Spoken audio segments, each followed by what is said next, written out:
Hoje é sobre o capítulo 2 e o objetivo hoje é mostrar a batalha dos deuses e o destino do mundo. Vocês vão entender por quê.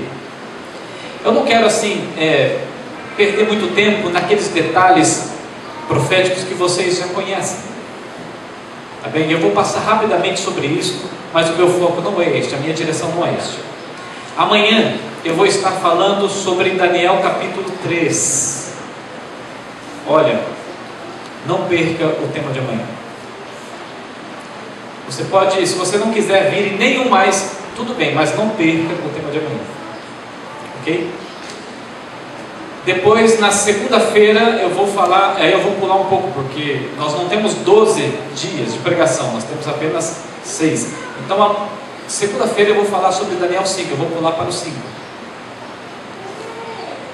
E depois vou finalizar com Daniel capítulo 12, na terça-feira, ok? Vocês todos estão convidados. Hoje à tarde nós teremos também um momento de palestras.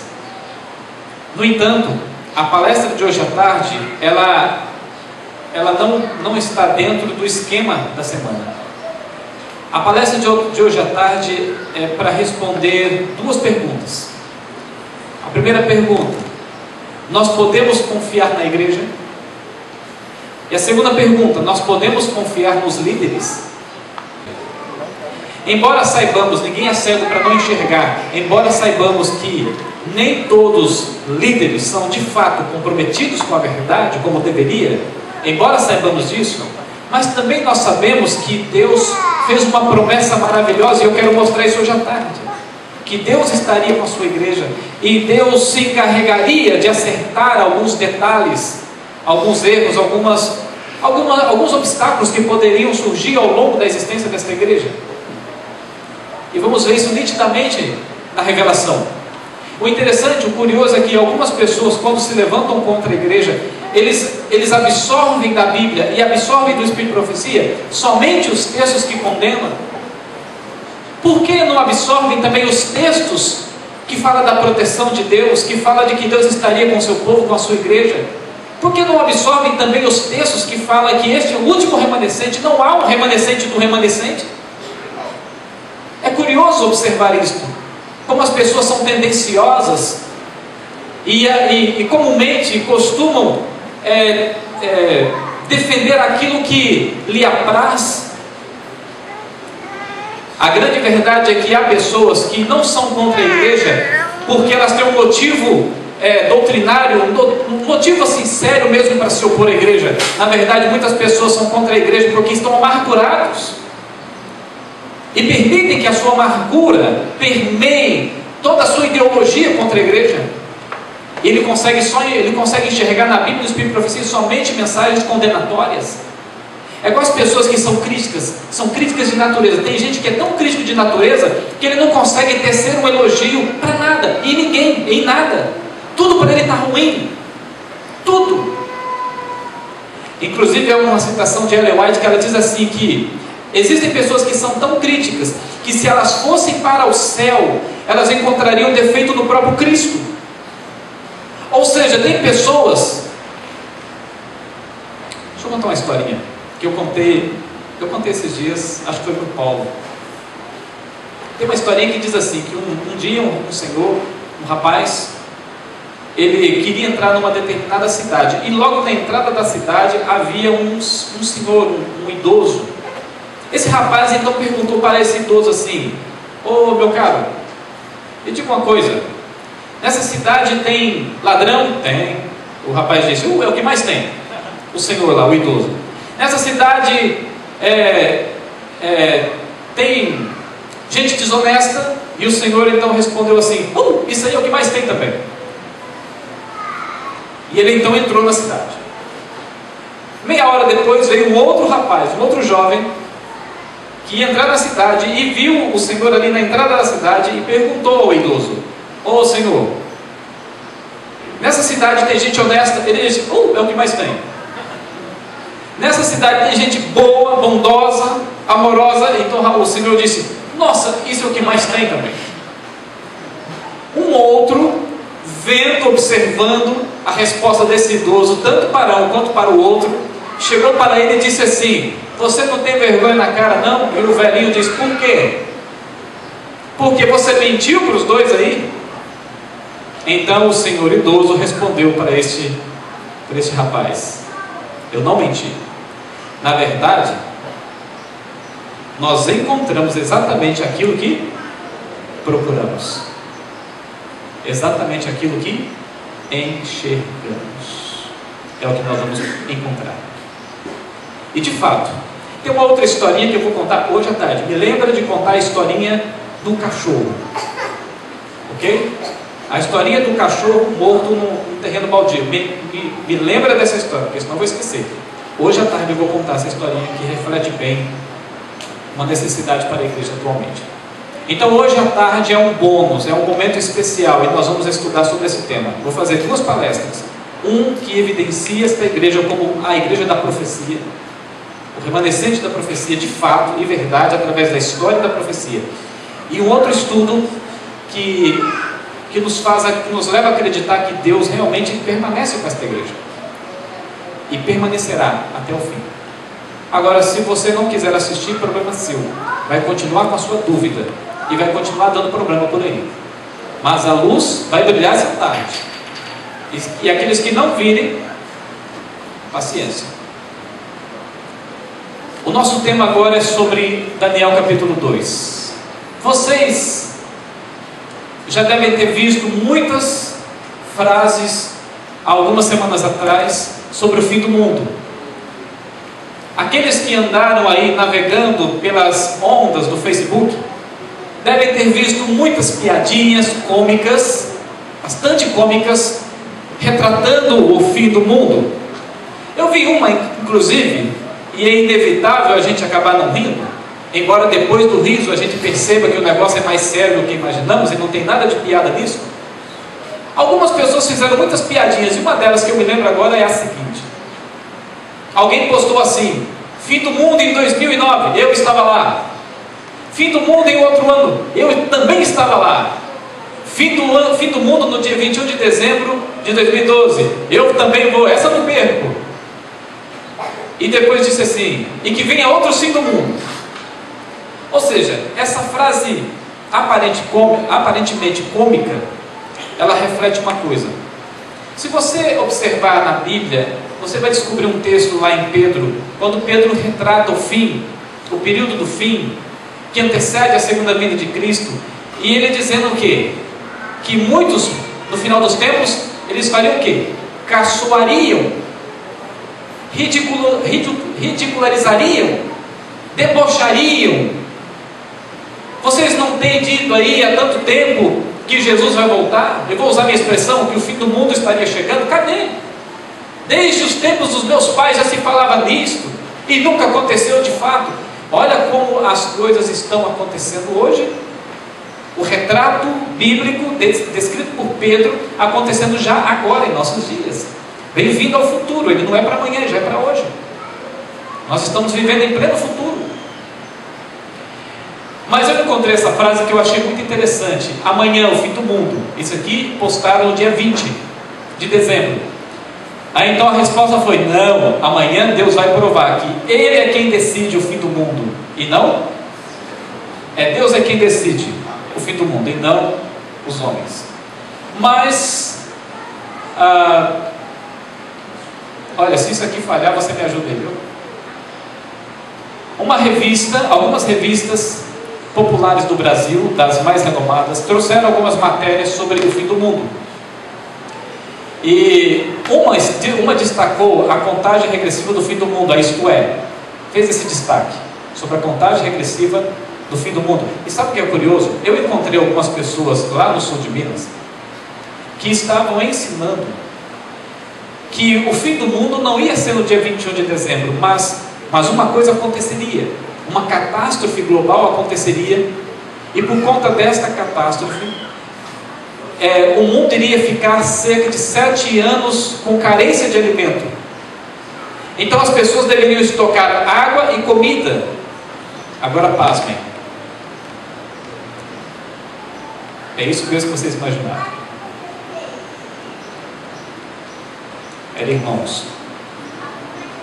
Irmãos de fé. Que estavam ensinando isso. Eu encontrei uma outra pessoa numa dessas palestras, numa cidade lá no Nordeste, que eu não vou citar o nome de um estado,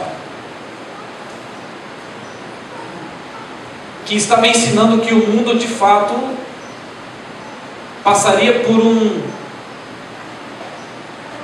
algum acontecimento assim muito grande a nível global, que causaria muitos danos no mundo, faltaria alimento e tudo mais, também lá no Nordeste.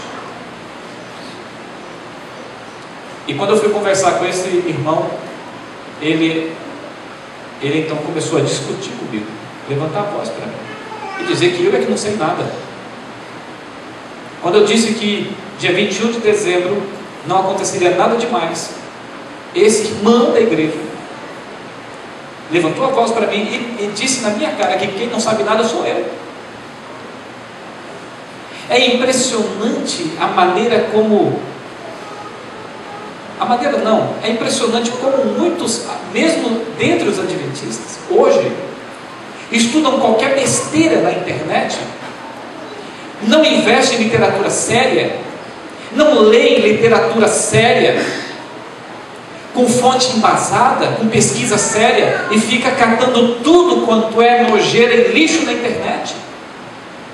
Google e Wikipédia não é fonte de pesquisa. Inclusive eu vi uma reportagem que dizia assim que 90% do conteúdo na internet é lixo. 90% dos conteúdos na internet é puro lixo.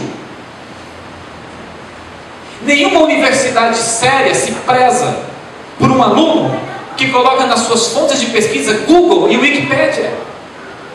Mas muitos, mesmo dentre adventistas, se acham o cara quando entra lá no Google, digita lá não sei o que e começa a montar o seu estudo bíblico, o seu sermão, o seu discurso, e acha que é o cara da profecia, e acha que recebeu revelação especial de Deus.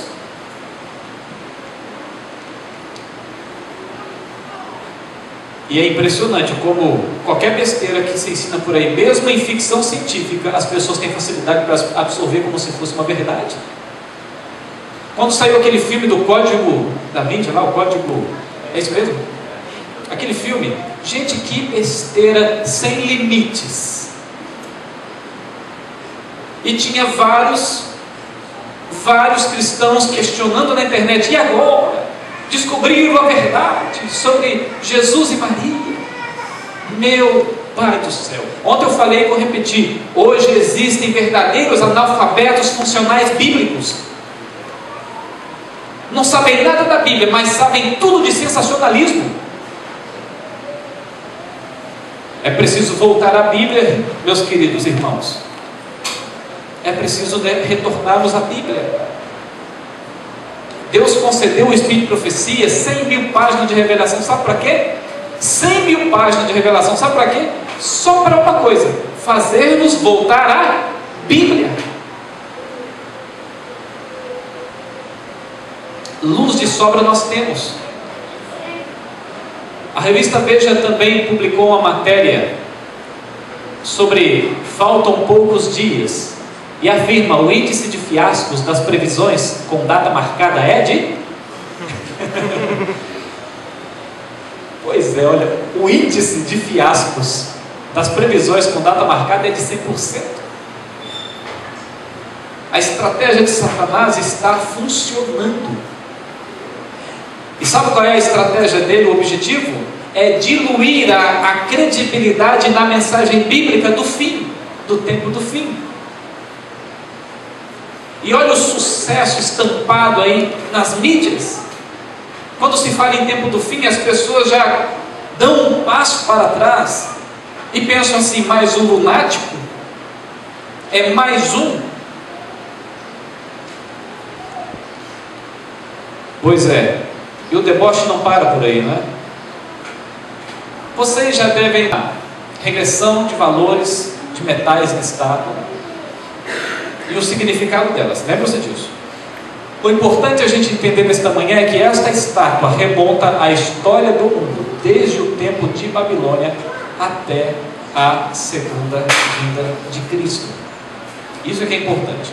alguns fatos proféticos que vocês já conhecem. O rei da Babilônia era o quê? Qual parte da estátua? A cabeça de ouro. Foi Daniel quem disse: ó rei, a cabeça é você, o seu reinado, a cabeça de ouro. Mas depois de você se levantará um outro reino, representado aqui pelo peito e os braços de prata, que era o reino da Medo-Pérsia, os medos e os persas, representando esta parte da estátua. Daniel estava dizendo: depois do seu reino virá um outro reino.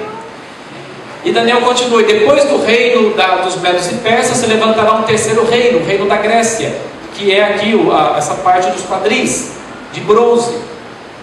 Depois do reino da Grécia, Daniel estende dizendo que as pernas de ferro, o reino de Roma, e as pernas são duas, possivelmente talvez representando os dois impérios romanos, o império do Ocidente e o império do Oriente.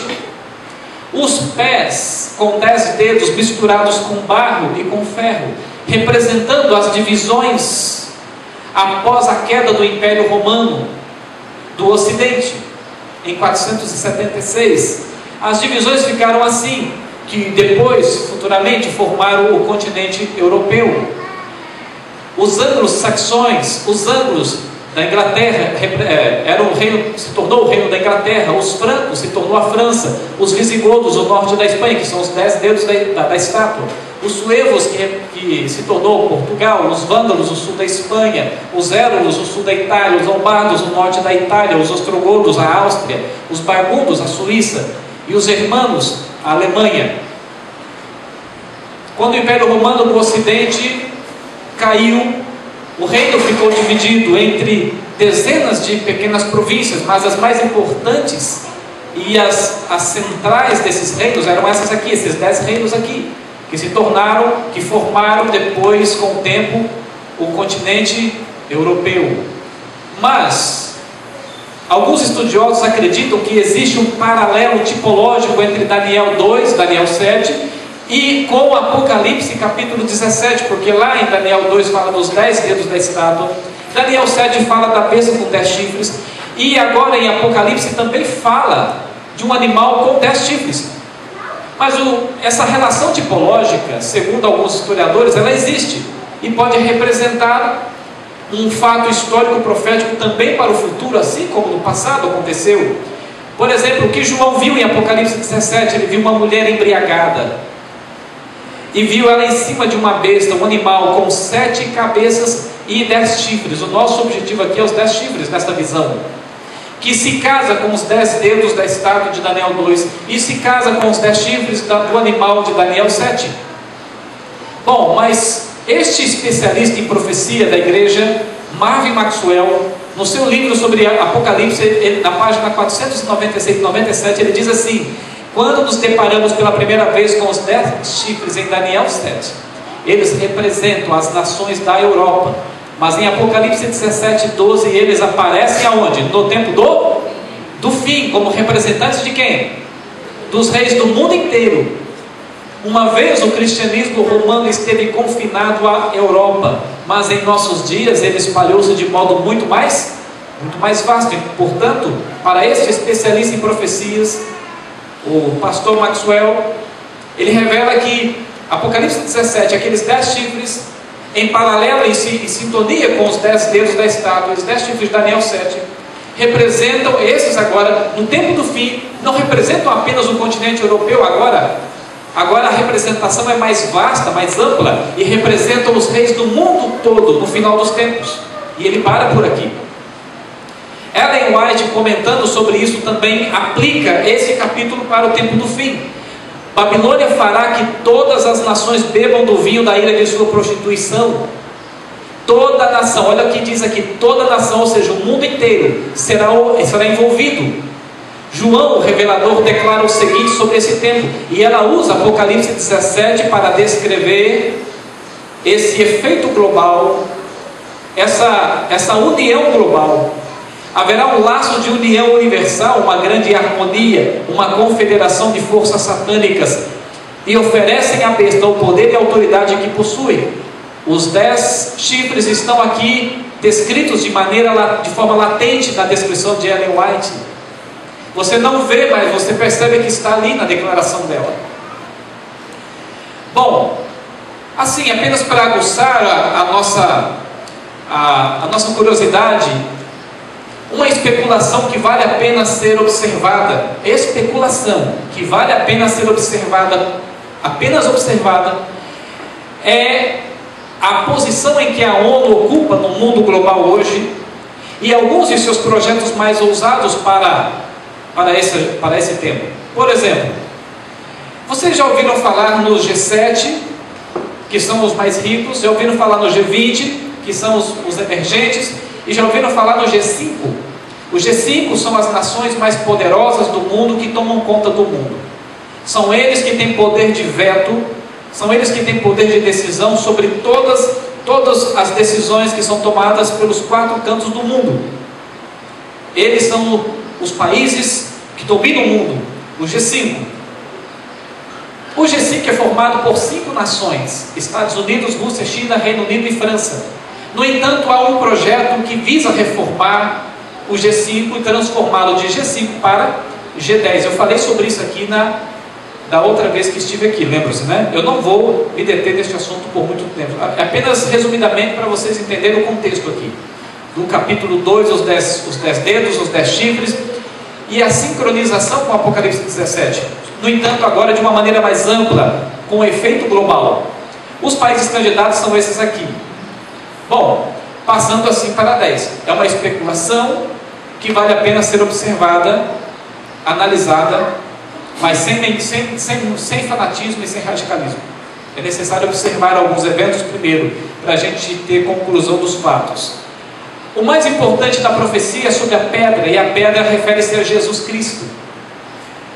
E diz Lucas 20 que Jesus é a pedra que os edificadores rejeitaram, e ela foi colocada como principal pedra. Em Atos capítulo 4 diz assim: seja conhecido de vós todos e de todo o povo de Israel, que em nome de Jesus, o Nazareno, aquele a quem vós crucificastes, e a quem Deus ressuscitou dentre os mortos, esse nome está aqui, estão diante de vós. Ele é a pedra que foi rejeitada, os edificadores, a qual foi posta como pedra angular. Jesus é a pedra principal, e que foi rejeitada. Portanto, a descrição que vocês já estudaram e já conheceram, já compreenderam, é que aquela pedra que foi atirada sem auxílio de mãos, que destruiu toda aquela estátua da visão do rei Nabucodonosor, representa o reino de Deus, representa Cristo com o seu reino sendo estabelecido nos corações e também futuramente nesta terra. A pergunta que surge em todo esse contexto é: por que Deus preferiu revelar o destino do planeta para um rei pagão? Por que motivo Deus preferiu revelar verdades tão importantes, tão substanciais para um rei pagão? Por que será? A segunda pergunta: por que os deuses humanos foram incapazes de decifrar o sonho do rei? A segunda parece ser mais fácil de responder do que a primeira, mas a primeira nós temos a resposta. Observe. Embora Nabucodonosor fosse pagão, ele era um homem? Era um homem sincero. A sinceridade não significa muitas coisas, mas a sinceridade é um largo passo em que é tomado para que o Espírito Santo possa ter alguma ação positiva. A sinceridade, ela está a favor e não contra. A sinceridade, ela abre portas que a insinceridade não permite.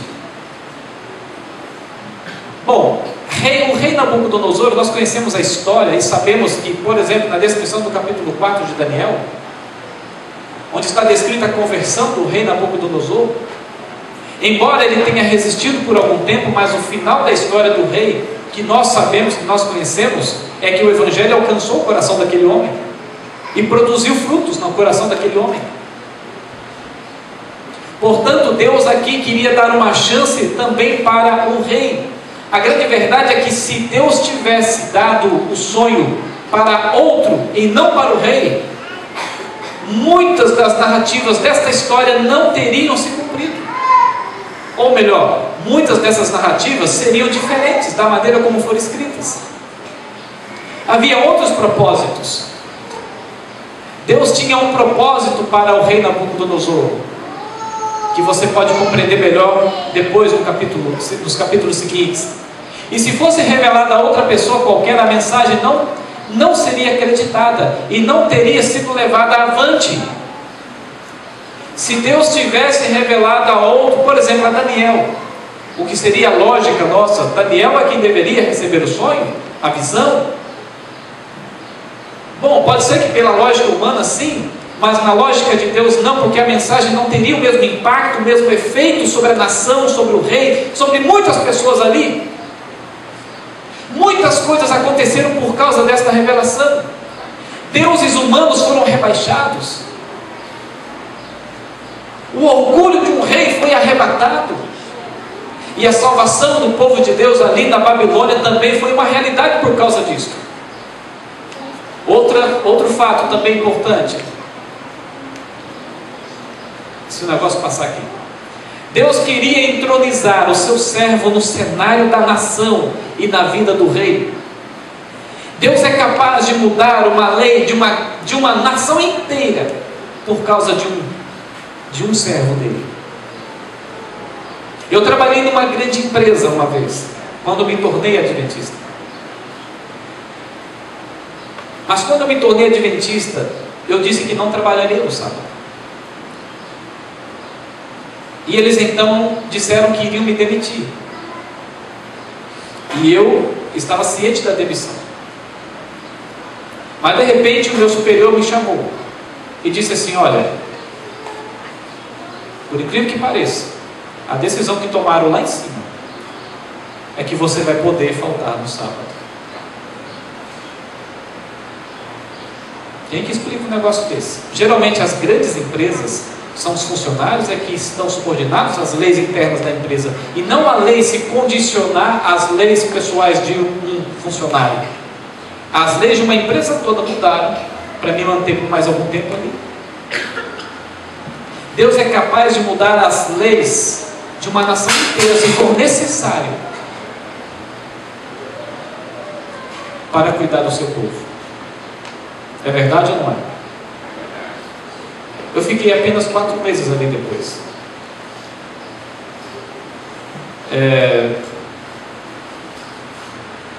Mas eu fiquei o tempo suficiente, necessário, para eu saldar as minhas dívidas, salvar as minhas contas, resolver algumas pendências, cuidar de algumas situações.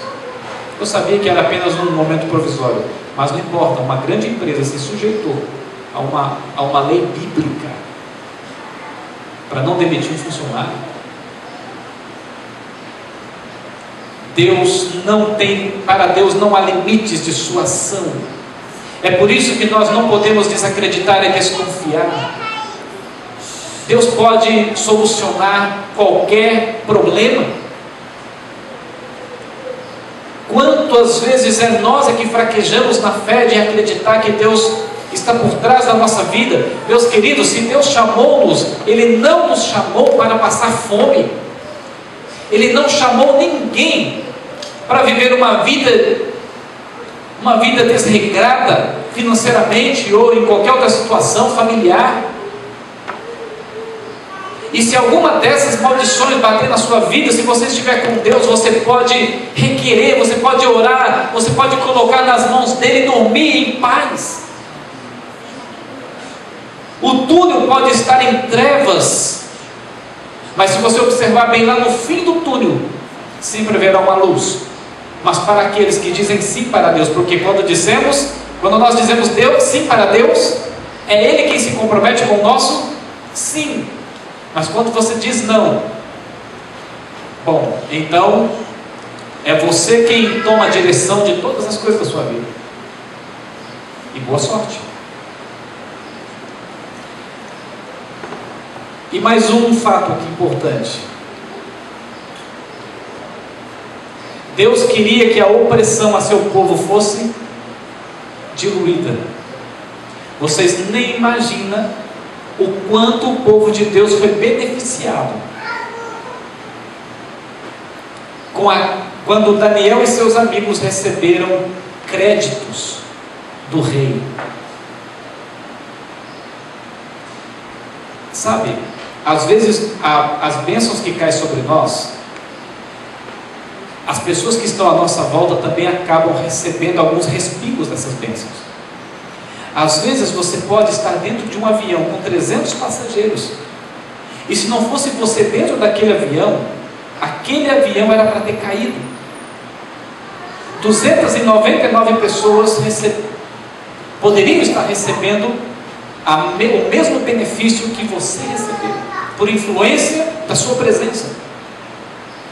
A presença de Daniel, os resultados da fidelidade daquele homem, daquele jovem, respingou-se, as bênçãos que ele recebeu, os benefícios espirituais que ele recebeu, respingou-se por todo o império.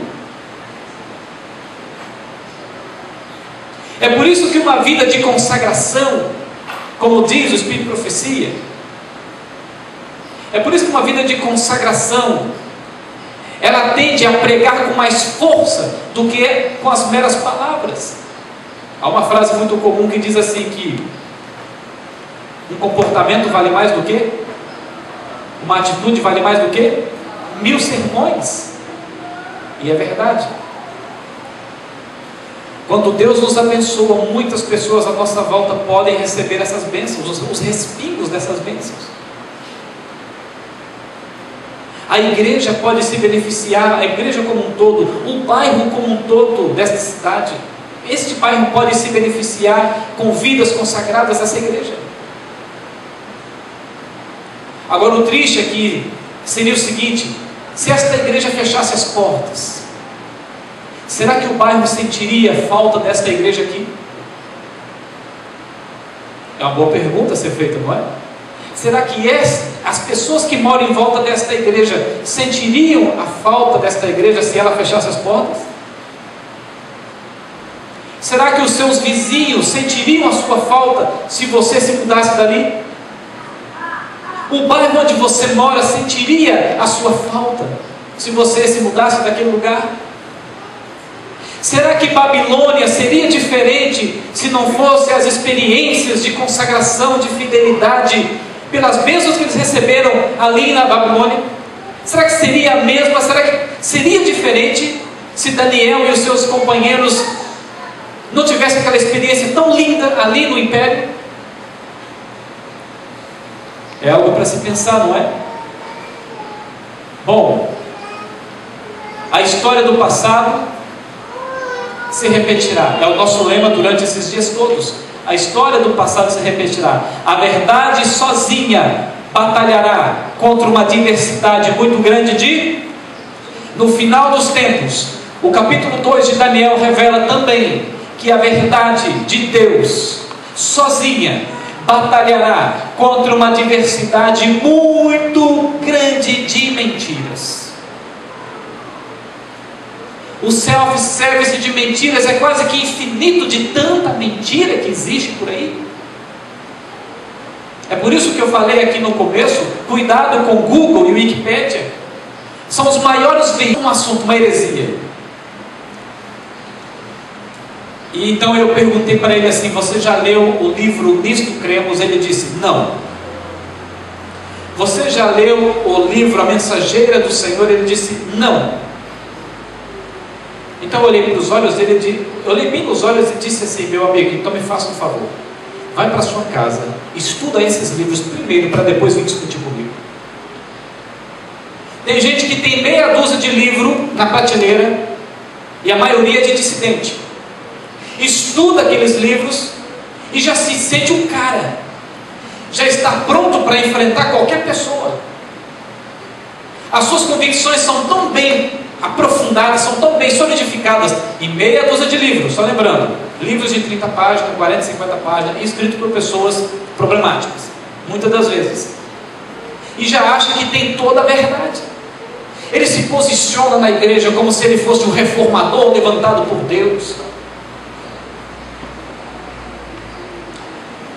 A verdade do capítulo 2, a verdade de Deus descrita no capítulo 2, como batalhou contra a mentira naquele tempo, quando Daniel foi colocado diante daqueles supostos sábios de Babilônia. Sabe o que é curioso nessa narrativa? É que quando o negócio pega para valer, somente a verdade pode permanecer em pé. Foi o que aconteceu com Daniel e os demais supostos profetas de Babilônia, supostos necromantes e sábios de Babilônia. A mentira, ela prevalece até o momento, mas chega um momento em que a mentira não mais consegue prevalecer, e agora somente a verdade pode se sustentar em pé. Em nossos dias não é muito diferente.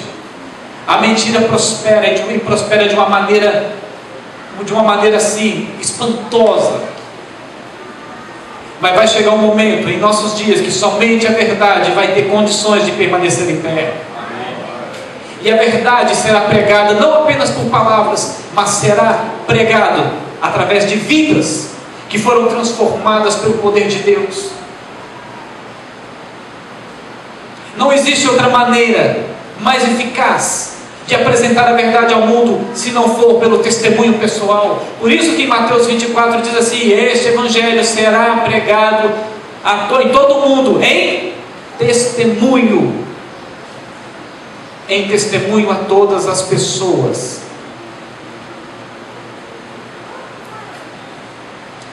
E sabe o que é mais curioso? Eu sempre acredito e sempre ensino que a bola da vez para uma comunidade relativista, secularizada, num sistema pós-moderno, a bola da vez é da Igreja Adventista. Sabe por quê?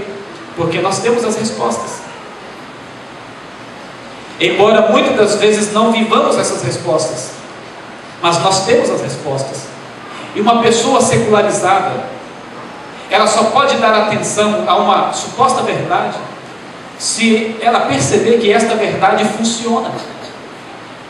Agora, se eu ensino uma mensagem que não funciona na minha vida, como é que as pessoas vão absorver esta verdade?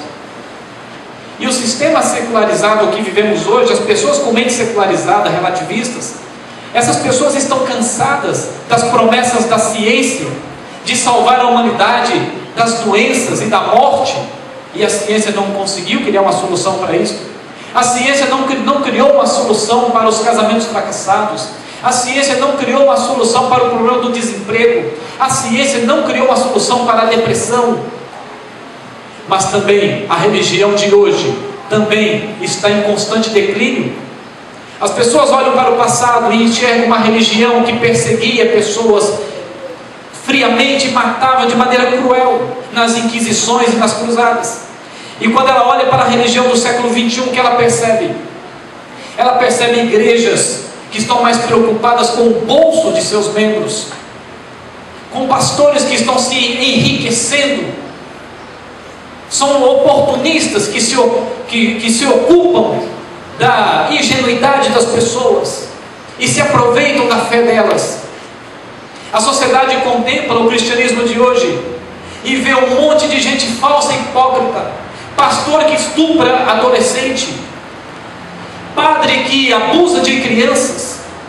A sociedade está cansada de um cristianismo que não funciona, que é bonito apenas por fora com um belo verniz, mas por dentro está cheio de sujeira.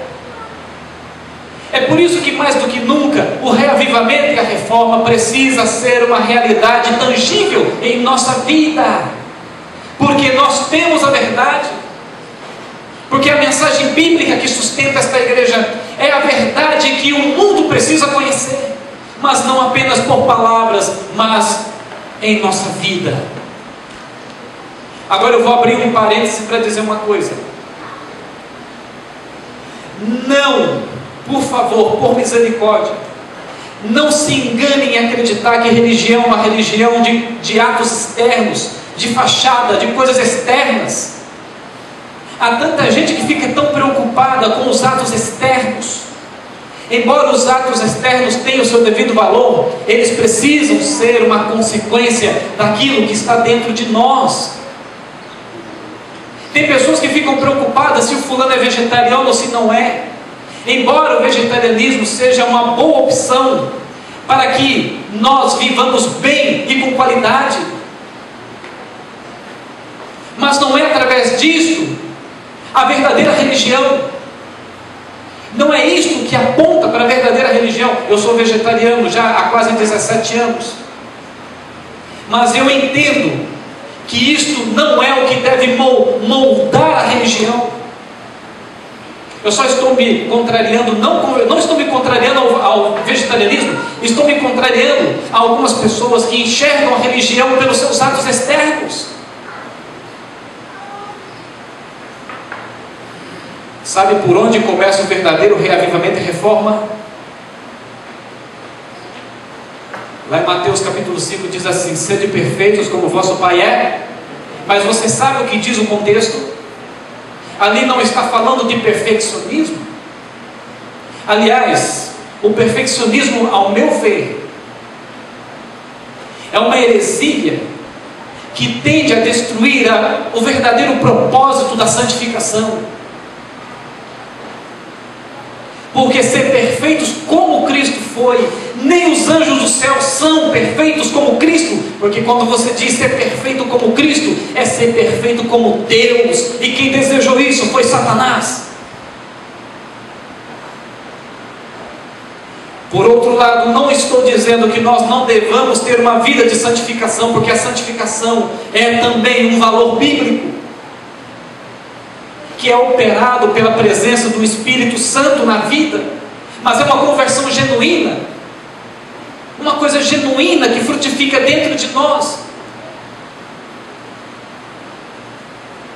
Mas sabe qual é o contexto de Mateus 5, que diz: sede perfeitos como vosso Pai é perfeito? Abra sua Bíblia, eu quero que você leia.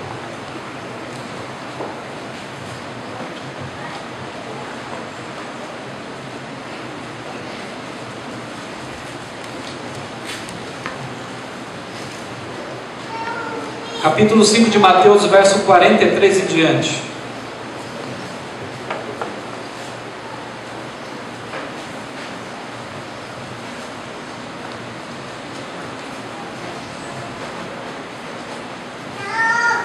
Mateus capítulo 5, verso 43 em diante diz assim: ouvistes que foi dito, amarás o quê? E odiarás o teu inimigo.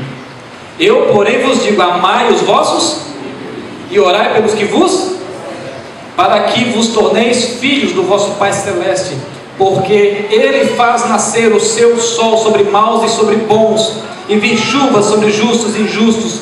Porque se amardes os que vos amam, que recompensa vós tereis?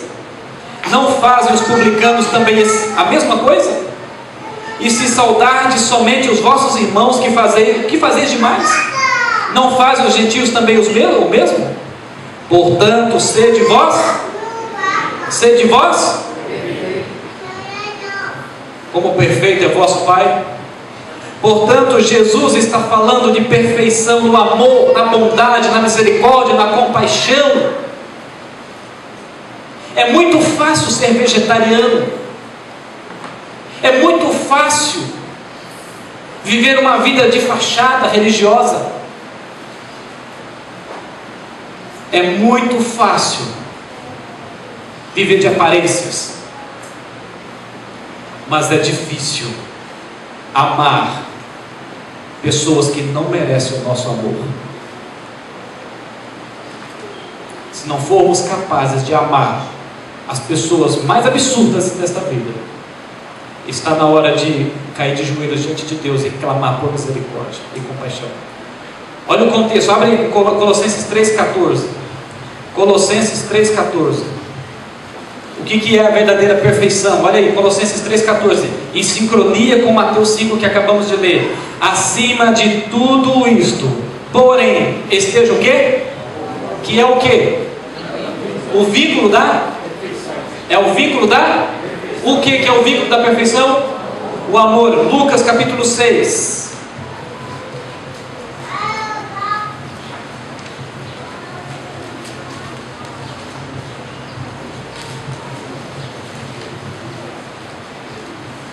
Verso 32. Aqui está a prática da perfeição. a prática da perfeição. Lucas 6, 32 e diante diz assim: se amais os que vos amam, qual é a vossa recompensa? Porque até os pecadores amam os que os amam. E se fizerdes o bem aos que vos fazem o bem, qual é a sua recompensa? Até os pecadores fazem isso. E se emprestais àqueles de quem esperais receber, qual é a vossa recompensa? Também os pecadores emprestam aos pecadores para receberem outro tanto. Amai, porém, os vossos inimigos, fazei o bem e emprestai sem esperar nenhuma paga ou nada em troca. Será grande o vosso galardão e sereis filhos do Altíssimo. Sede misericordiosos, como também é misericordioso. Está aqui a prática do amor. É por isso que eu sempre digo: enquanto existir desavença na igreja, rixas, discórdias, dificilmente a graça do Senhor será abundante na vida dessas pessoas.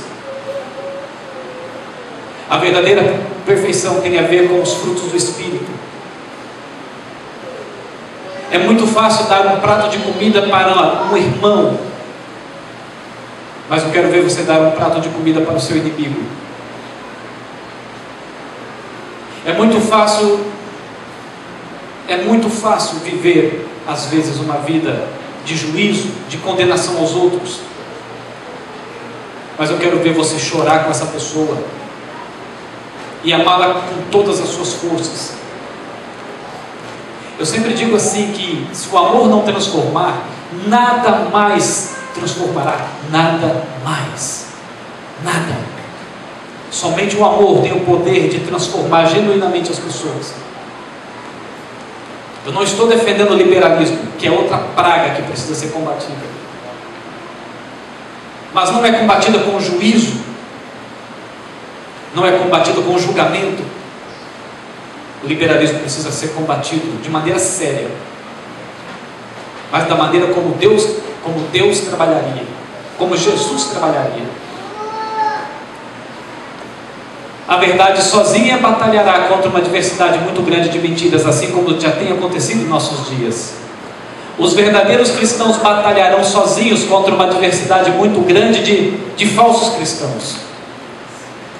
Aqueles que vivem genuinamente o Evangelho do Senhor no final dos tempos batalharão sozinhos para enfrentar uma turma gigantesca de pessoas que se dizem ser cristãos, mas que no dia da volta de Cristo Jesus vai dizer: não vos conheço, apartai-vos de mim, vós que praticais o quê? A iniquidade. Iniquidade no grego, anomia, que se desvia da lei, que deixa de fazer, de praticar a vontade fazem tudo de boca, mas na prática estão muito distantes do discurso. Essa é uma realidade, e poucos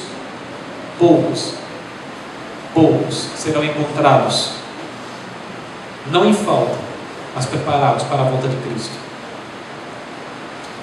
As principais lições: a história do capítulo 2 revela que Deus está no controle de todo o curso da história, e não os deuses e convicções dos homens.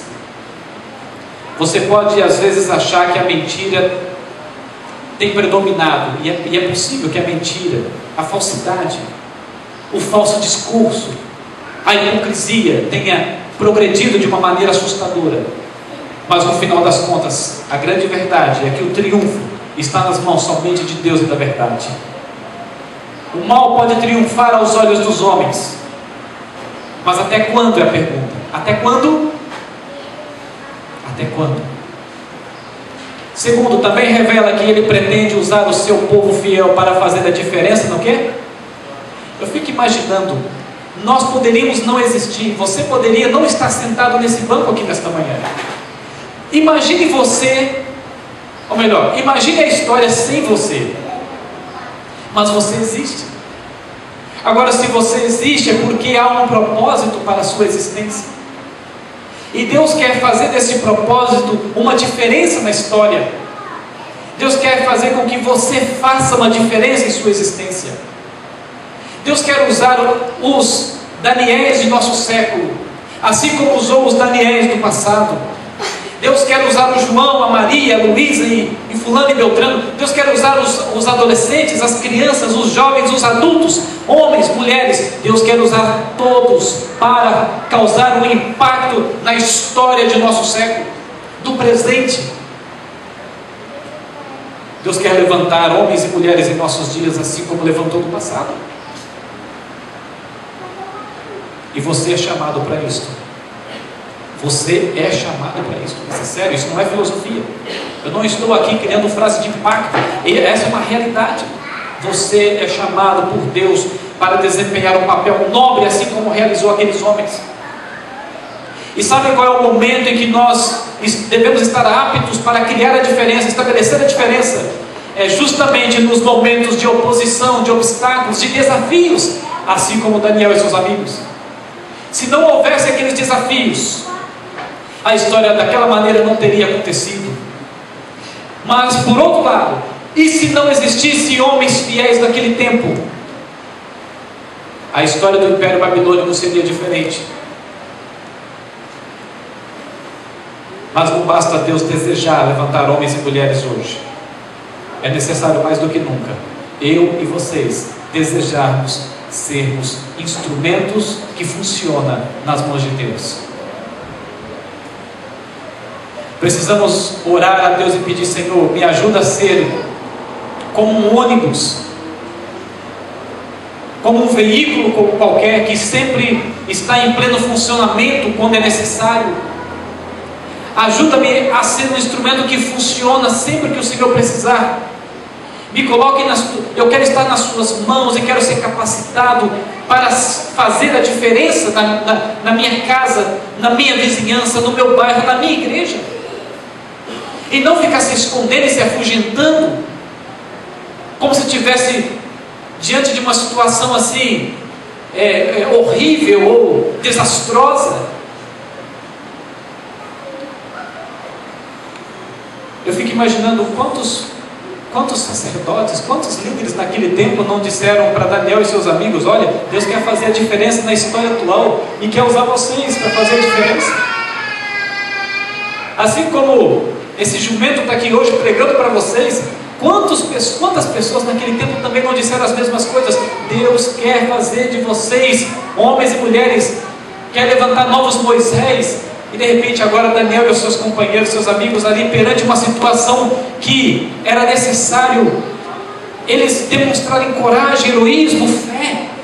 E eles pensaram assim: este é o momento, amigos, este é o momento de nós testemunharmos. Surgiu uma bendita oportunidade. Mas às vezes, quando surgem as dificuldades, muitas das vezes a gente se desespera.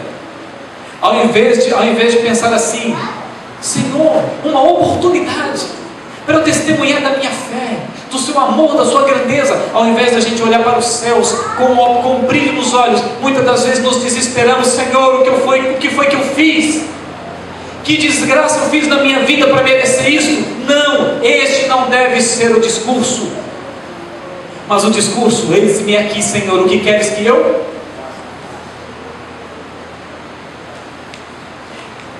As oportunidades dolorosas são as melhores para a gente mostrar para os seres visíveis e invisíveis de que lado nós estamos neste grande conflito. Entenderam? As crises que acontecem em nossa sociedade, em nossa vida, elas existem para provar aos seres visíveis e invisíveis de que lado você está neste grande conflito, assim como aconteceu com aqueles homens. O que fez Daniel em meio à crise? O que Daniel fez em meio àquela crise? O verso 16 responde: Daniel pediu tempo para estar. Quando chegou a notícia, Daniel então pediu uma oportunidade, mas antes ele pediu um tempo para ele se refugiar em Deus, buscar a solução em Deus. Depois, Daniel fez o quê? Pensa bem, ele confiou em Deus. Ele acreditou que Deus lhe daria uma resposta. Não foi à toa, não foi apenas para ganhar tempo que ele pediu tempo para orar, para conversar com Deus. Ele pediu tempo porque ele sabia que Deus tinha o controle da situação nas mãos. Daniel orou com o... Ele não se ilhou, ele não ficou isolado, ele buscou os seus amigos. Vamos orar, vamos buscar uma resposta de Deus, vamos juntos. Ele motivou o grupo.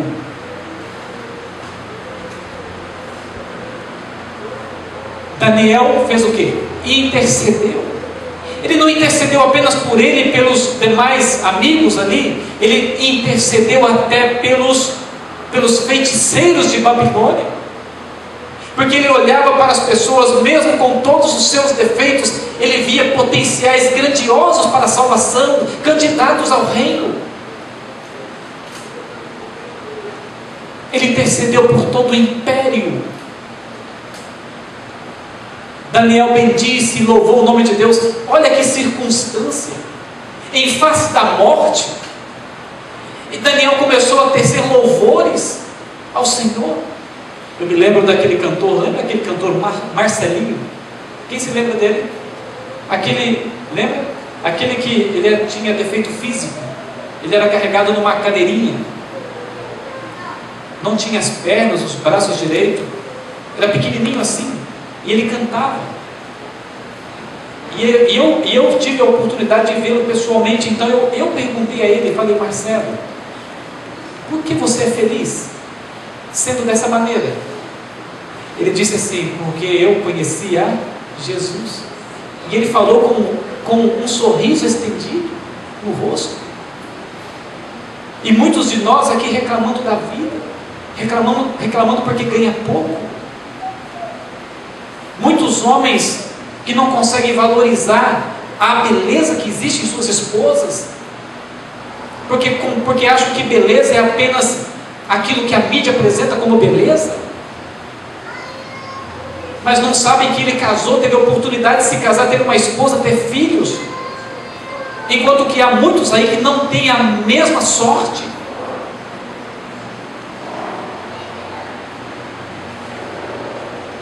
Daniel bendisse e louvou o nome de Deus, mesmo em face da morte. Mesmo em face da morte. Sexto, Daniel reconheceu que a solução e a sabedoria veio de quem? Veio de Deus. Ele não se orgulhou, ele não olhou para si mesmo, não se olhou no espelho e pensou assim: eu sou o cara, eu vou resolver o problema da nação. Não, ele depositou toda a solução, toda a glória em Deus. Ele exaltou o nome de Deus, reconheceu que tudo vinha dele. E por último, Daniel fez o quê?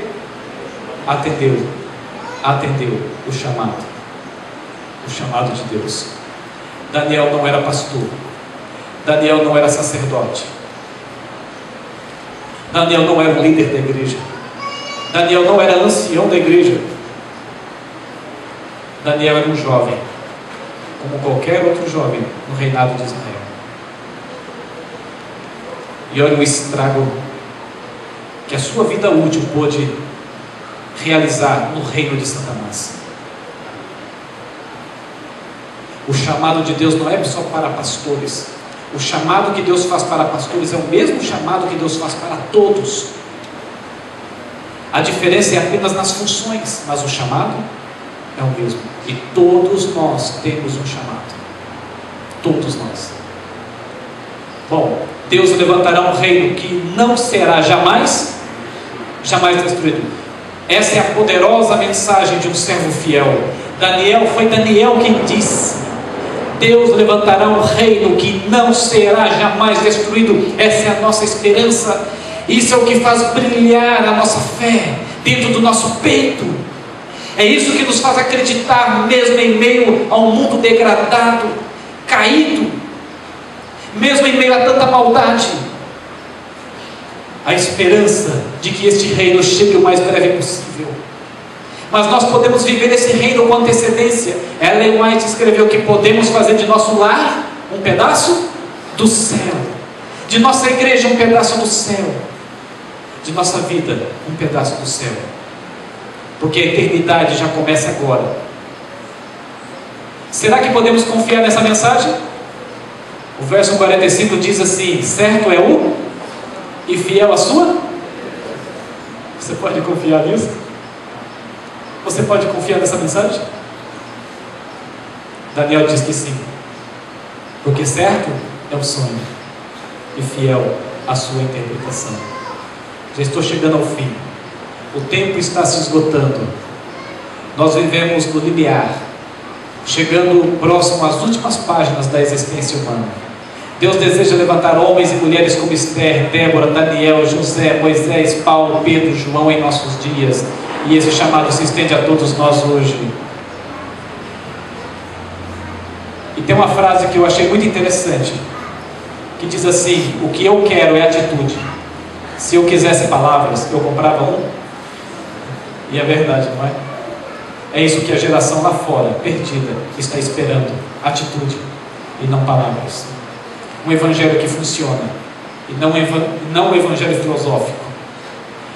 Eu achei essa gravura muito interessante, que reflete bem o tipo de cristãos que existem em nossos dias. Muitos cristãos são como essa imagem aqui, enquanto muitos estão se perdendo lá fora. As pessoas estão apenas contemplando, admirando, como se nada estivesse acontecendo, nada demais. Bom, e eu vou terminar com essa gravura aqui. Enquanto Jesus Cristo for apenas uma Bíblia em sua mão, um chaveiro na sua mochila, uma corrente no seu Facebook, uma frase no seu Twitter, nada, ele tem que ser o quê? O Rei e Senhor da sua vida. Ellen White descreve no livro Testemunhos, volume 9: se nos humilhássemos perante Deus e fôssemos bondosos e corteses, compassivos e piedosos, haveria uma de conversões à verdade, onde agora existe apenas uma. Apenas uma. Mas como eu disse, Deus não pode obrigar ninguém a tomar decisões. Isso tem que partir do nosso coração. Pensando nisso aqui, vamos levantar e vamos cantar o hino 152. Vencendo vem Jesus. Sabe por quê? Porque a vitória de Cristo é a nossa vitória.